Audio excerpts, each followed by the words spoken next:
Welcome to Luca is a Billionaire, where the only thing I invest in is your answers. You begin by confirming power and basic connectivity so you avoid chasing phantom faults. Remove batteries and check type, polarity, and voltage. Replace with fresh cells if below spec.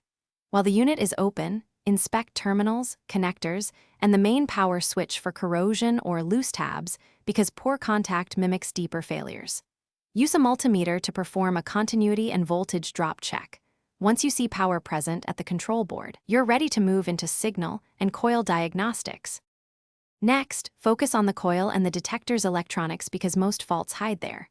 Measure coil resistance and continuity and compare with the manual. A shorted or open coil needs repair or replacement. Examine the control board under good light and magnification for burned parts, cracked solder joints, or lifted pads, reflow questionable joints. Then, using an oscilloscope or audio probe, trace the signal from the coil through preamp stages to the processor. This reveals where the signal is lost or distorted. Finally, perform the actual repairs and restore proper tuning so the detector behaves reliably. Replace a damaged coil or resolder joints with proper technique.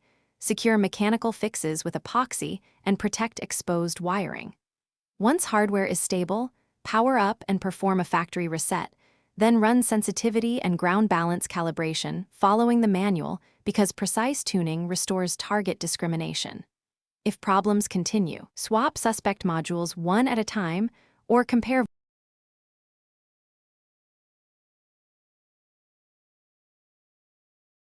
Thanks for watching and please subscribe. It's the best investment you'll ever make.